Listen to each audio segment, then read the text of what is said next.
Hello, everyone. This is Rebel Lee coming to you with another podcast for the Ridge Raiders. Welcome back, our fans. We are happy to have you, and I'm here with Wally, my sidekick. How you doing, Wally?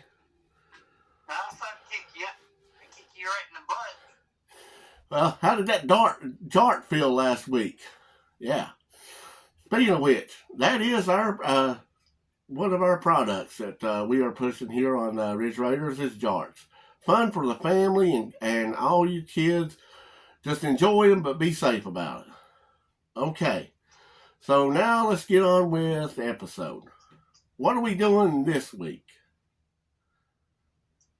This is season 2, episode 1, Days of Shine and Roses.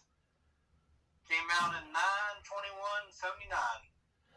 This is the first mention of our great Ridge Raiders. Days of Shine and Roses. It sounds like it's going to be a love story. But this is the Dukes of Hazzard, so I guess it's not going to be a love story. So, who shoots off his mouth and starts all the trouble to begin with? Was it Luke? I don't think it was Luke. Or was it Bo? It was Bo. Although either hellion could have been possibly done it, but Luke was acting more mature and saying, and he even called him out and said, "Look, you caused all this crap." They were all having fun at the boar's nest, and this is the first time I saw those two punks dress up for anything. Did you see that? Bo had a tie on, and they were all dressed up like they were at a big snazzy ball. Instead of watching a freaking projector with home movies of Jesse and Boss Hogg. Yeah, how did they film any of that stuff back then? Well, I guess that revenue guy. In the 50s. I guess it was that revenue guy that just came in and done it. Yeah, there's no way he'd been able to, unless he knew exactly what route they were going, to be standing there doing it. It was amazing. He was Walter Cronkite before there was a Walter Cronkite. He was the best newsman there. Enos got on the opening credits now? Yes. Finally, after one season, he's finally, okay, we're going to keep him. Ain't that good? And I think he might last this season, maybe one more before he tries that show. So, anyways, so they're here. They're fondly remembering. It's supposed to be a good time, just sitting here watching and laughing about the good old days. And Jesse and Boss seem to be getting along better than they ever had, and showing respect towards each other. Well, Redneck couldn't have that, could he? So no, he decides to, "Oh, you were the best, Jesse," and then all of a sudden, Roscoe had to stand up for Boss, and anyways, they couldn't back down after that. But come on, yeah. Which was and better? Then, Boss in there, you gonna let him take that? Yeah, I know. But which was better? And let's be honest here. Tilly or the Gray Ghost?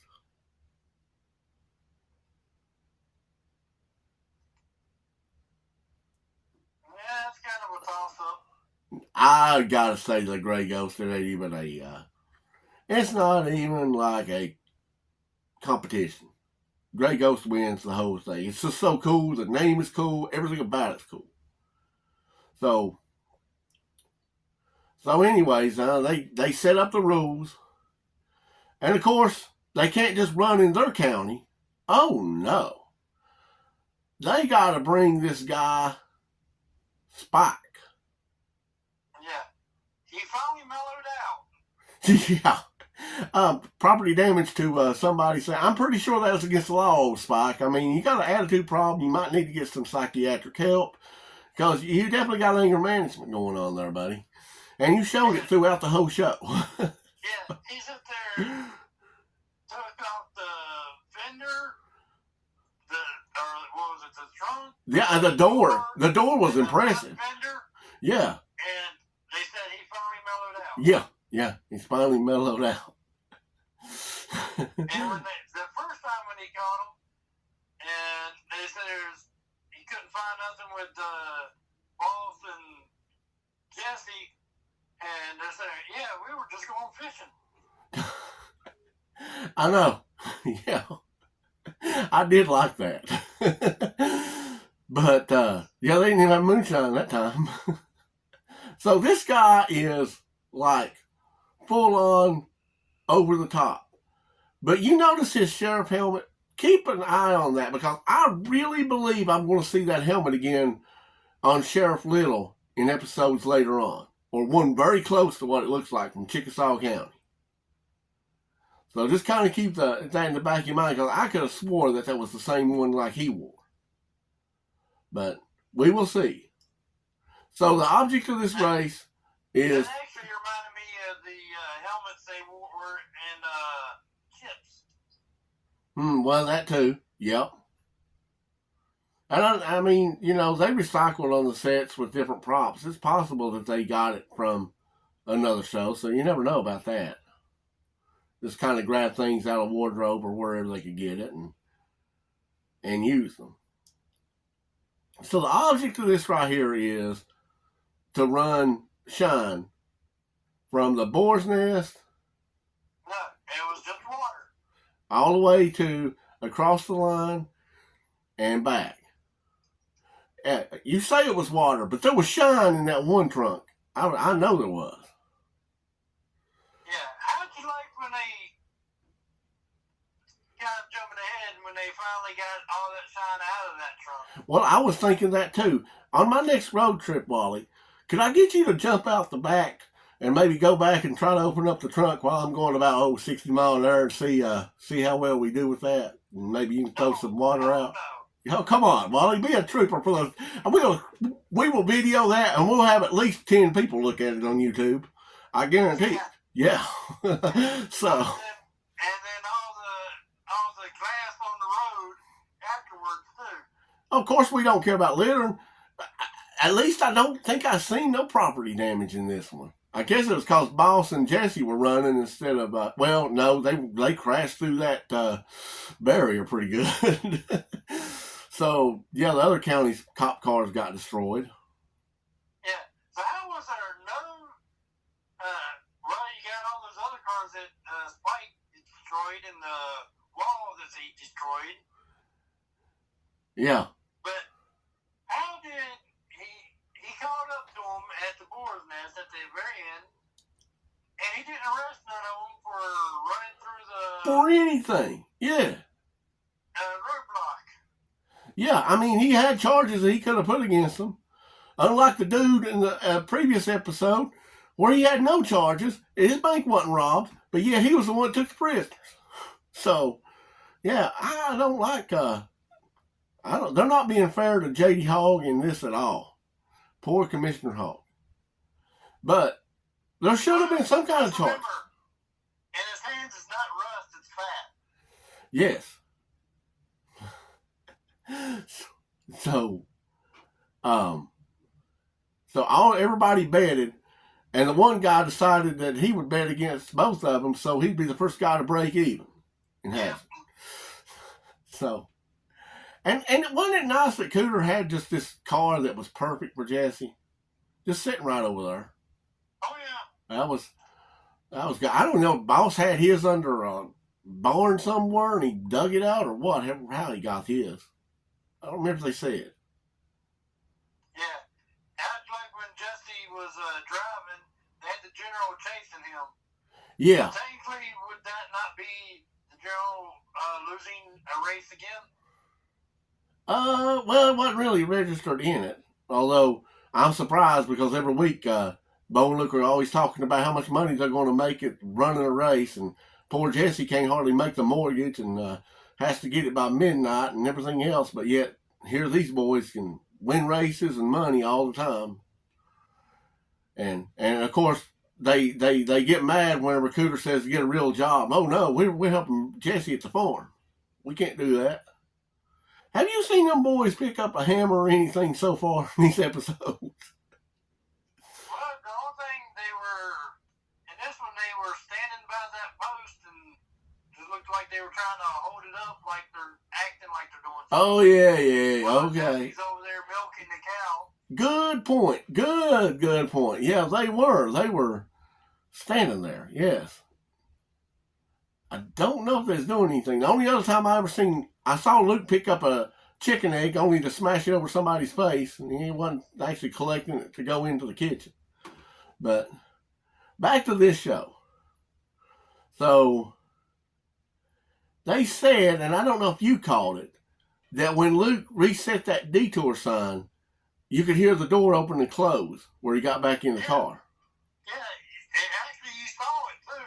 If you watch close enough, Oh. you see him get in and then shuts the door. Well, that JB Weld just doesn't work as good as it used to. Speaking of JB Weld, do you know a good place, Wally, that you could go to get everything you need for your household items, to kids' toys, to tools, to anything? That would be, if you said Hills Department Store, you would be right. They have been in business since the 50s. So you know that they are reliable and they will be around long after you're gone. Your kids will be able to shop there, and their kids will be able to shop there. Yes, Hills, they say, is where the toys are, and you cannot beat their low prices. So if you're in need of anything, stop by, check it out, and you will be happy. They also have jarts, just saying. So now we're back to the show. So here we are. The door opens and closes. Is there any other things that you caught in this right here that was like wasn't supposed to be? When Jesse was driving around and everything, you could tell it wasn't him driving. I couldn't see that, but I could have swore that I saw Jesse go through that road thing at least 2 or 3 times. Like, for me, it seemed like he went and turned around and went, and then all of a sudden he told the General Lee to move and whatever, and then they went, but you didn't see them coming back and Cooter turning to the same place. It was weird. I couldn't keep up with when they went through the line like that. And Boss was still stuck right there in one place. So I might have mislooked at that, but it's what it seemed like it was to me. It was like before they started racing, they said Enos had to count things, and yeah, took him a while to count 20 jugs. Yeah. And then they said, we have to go in and have the drinks before we do this race. And wasn't that nice of Jesse to say, Boss Hog, you're paying for all of them? Yeah. So then I wasn't feeling too bad for the old man because he had the moonshine in his truck, because I was like, you know what, you deserve that. Men like that right there to the guy. He just said, let's go in and have some drinks. He didn't say he was going to pay for every one of them. But here, Jesse. The fact that they're having drinks before a race. Hey. They do that all the time, okay? Bo and Luke get really soused before they jump in that car and do safe stunts all over the place. Oh, by the way, that's another thing. Did you see how rowdy they were getting, and the dude was like jumping up and down and everything as Luke was doing the little test job, or was it Bo doing? One of them was driving and he put the car up on 2 wheels, and everybody's acting like idiots. Flipped it there. Yeah, they flipped the car. But it wasn't. When they did that one jump in that episode, there's no way they did not flip it. But yeah, here they are. You could tell that everybody there was already soused the way they were acting. The way they were drunk off their ass, because they were jumping up and down, yelling woohoo, taking their hat off, doing the whole 9 yards. And so I think there's a rule when you go into the boar's nest. You cannot leave sober. That's against the law. So this was again 79. And I heard on another podcast that somebody said in one state that it was legal to buy alcohol at 18 at one time. So, and this was like the end of 79, so a little more relaxed, I guess. We did not realize. My whole outlook on that is, if you're 18 and you're legally allowed to go die for your country, Yeah, you should be able to get some cigarettes yeah. And I have a feeling those that are in service may get some more privileges that we don't. But yeah, don't get me wrong, guy. I respect all of them and everything, and I still think that if you're legally you can go into the Army and stuff at 18, they ought to have the legal age for everything else at 18. yeah. If they gotta say it's gotta be 21, then Army should be 21. Yep. That's just my outlook on that. But now that you have got that off of your chest and the world knows how you stand on that, let's go back to this. They were in the boar's nest. Did you read any of the signs behind them? Not that I can remember. I saw one that stood out to me, and I just wondered if maybe Daisy might be the manager of that department. But there's two of them. This was one of them I think that Daisy might have been the manager of. Said Boom Boom Room. Don't know what the Boom Boom Room is, but I have a feeling that Daisy would be a good manager of that. The other one was a return policy. How do you return alcohol or the food that they serve? What in the world are you returning? Yeah, it was customer returns and complaints. What in the world? Return it in a bucket? I have no idea, but it was there. I was thinking, that's odd. What in the world was it flat? This ain't no good. What? I mean, honestly, and do you think boss is going to give a refund? That was a joke in itself. But yeah, if you get a chance to go back and look, Wally, you'll see those two signs and you'll see what I'm talking about. Now, you know how you could have went back and saw it? If you went to Hills and bought a brand new product that came out called a Betamax. This is one great electronic that will blow your mind. In fact, I think there will never be any more electronics any better than a Betamax. You can play movies on it, record. It's just an awesome, awesome product. So if you get a chance and you're out riding around and you see a big Hill sign, stop in, go to electronics and see if you can't get a Betamax. Okay, back to the show. Is there anything that stood out that you liked the best about this, that you hated, or indifferent about? Anything? No, not really. Okay, so did you like the show? It was alright. So you would say that Indemnity is not my favorite one so far,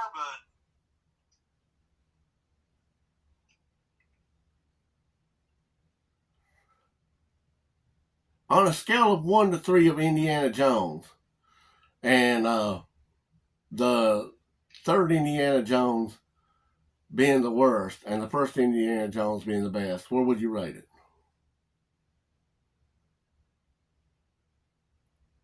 I'd give it a 2. Okay. Yeah. I liked some of the nostalgia feel that they had at the beginning. I thought that was good. I thought they could have done a little more with that. I didn't quite like that they turned it into a meaningless race. And then, of course, there's always got to be a way where they're going to try to catch the Duke boys and get them thrown in prison forever. It's just, that's part of the show. It's always going to be.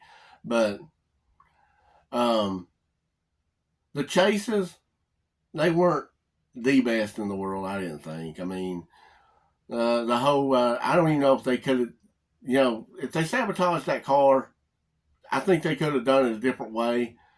Because it really didn't even, it wasn't like, oh my gosh, Jesse ain't going to make it to the start line. Because as soon as it happened, they figured out there was a problem. Cooter fixed it way before the race even started. I guess it was trying to do Luke is going to keep it away and make Jesse seem naive about everything.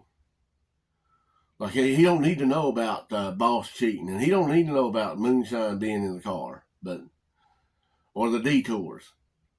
Just I think that there was some things that could have been left out, maybe some things they could have done more of. But I would even like to see maybe at the end them back in the boar's nest and looking at some more footage of them. But then, like you said, there's no way possible that could have actually happened. But still, it was kind of fun. But I guess that's it for this one. What's coming up next? Honestly, I don't know what the next one is yet. Well, let's get on your Google machine and find out right now.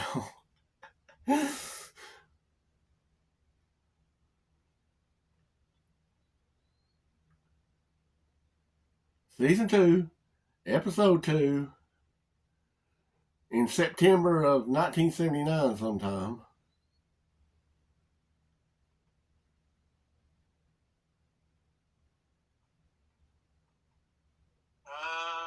September 28,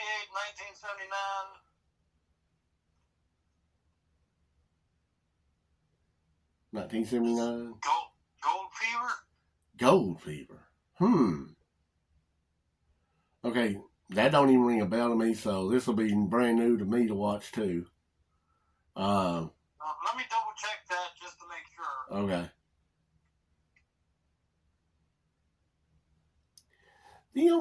Them Dukes. While Wally checks that out, remember, Hills is where the toys are. And that is where you'll get the Dukes of Hazzard merchandise that you need. Okay, we're back. Okay, Wally, what? What is it? It's Gold Fever. It's Gold Fever. Gold Fever.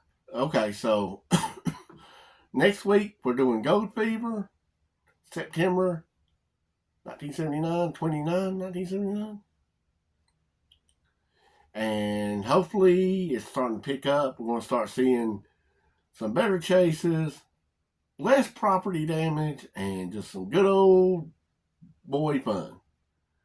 Until then, you got anything left, Wally? Nope, that's it. We say for y'all to have a great week. Keep it between the ditches. And yee-haw!